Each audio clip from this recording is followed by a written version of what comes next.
Hablando de Estados Unidos, Beca Duncan, como cada semana te saludo con muchísimo gusto, hoy a la distancia, para hablar de las intervenciones extranjeras a lo largo de la historia en México, porque me parece que es algo que debemos de recordar, porque parece que sucedió hace muchísimo tiempo, pero ya veíamos ahí a Lili Telles desde su postura como senadora de la República, dando una entrevista a un medio estadounidense en donde, que no le pongo eufemismos, pidió intervención en nuestro país por parte de autoridades estadounidenses.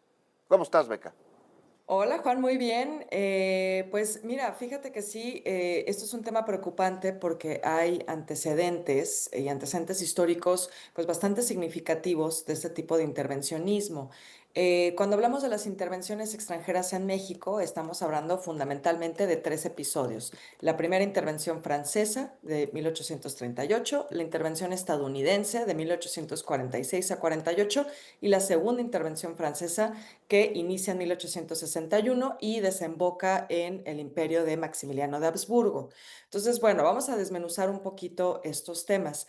La primera intervención francesa, muchos la conocerán como la Guerra de los Pasteles. ¿Por qué? Bueno, porque inicia por una serie de reclamaciones de franceses que estaban ya avecindados en México y que ellos pues básicamente estaban denunciando abusos por parte del gobierno mexicano, entre ellos un pastelero de Tacubaya. Es decir, todo parece detonarse por este pastelero que denuncia que pues vive un saqueo por parte de soldados mexicanos y entonces por eso se le va a conocer como la guerra a los pasteles, pero en realidad no tenía nada que ver con pasteles en sí. Esa es un poco como la justificación o la excusa de esta intervención, ¿no?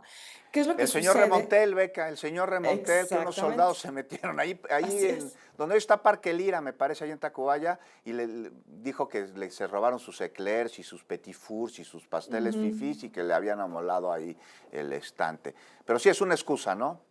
Sí, sí, Pero porque hay que importante, decir perdón, que Beca, eso sí. es la parte extranjera, pero en todas las intervenciones estadounidense, francesa en nuestro país, ha habido mexicanos que han aportado, que han invitado, que han buscado, bueno, no fueron a pedirle a Maximiliano que fuera nuestro emperador aquella comisión de Miramar, o sea, siempre ha existido como común denominador la participación de mexicanos y todos de derecha, siempre, Beca, nos quedan 3 minutitos. Sí, sí, sí, creo que eso que dices es muy importante, tanto en la primera como en la segunda intervención francesa, así como también en la estadounidense, lo que vamos a encontrar es siempre esta excusa, esta justificación, que en realidad es una manera de tapar pues, los intereses expansionistas coloniales de estas potencias, ¿no? Ahora, como bien dices, hay que entender que ahí hay un contexto importante mexicano, que es el conflicto que hay entre conservadores y liberales a lo largo del siglo XIX, ¿no? Entonces, bueno, para entenderlo de una manera muy simple, los conservadores, pues básicamente quieren que el clero siga manteniendo su poder, su fuerza, están pues muy enojados con las leyes de Juárez, por ejemplo. Eso nos explica un poco el contexto de la segunda intervención francesa.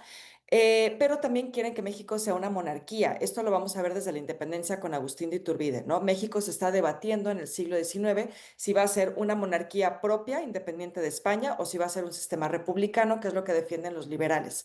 Entonces, eso es más o menos cómo están divididos los dos bandos y hay que entender que también hubo una guerra entre estos dos lados de la política mexicana, ¿no? Entonces, efectivamente, el caso más sonado de este tipo de conflicto donde los propios conservadores mexicanos también intervienen es en la segunda invasión francesa.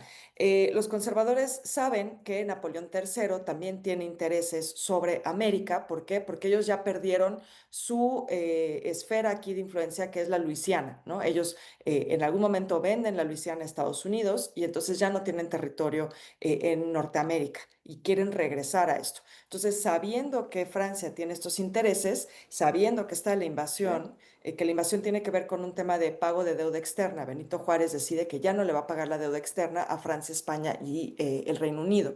Entonces, por eso es que Francia invade. Entonces, estos conservadores como que ¿Sí? aprovechan esa coyuntura para solicitarle a Francia el apoyo para establecer aquí una monarquía y con esto pues derrocar al régimen de Benito Juárez. Y eso es básicamente lo que sucede para que llegue Maximiliano de Habsburgo como emperador de México. Y bueno, pues ahí está la historia, no olvidarla. Muchísimas gracias, Beca Duncan. Te mando un abrazo muy fuerte hasta allá, a la eterna primavera por donde andas.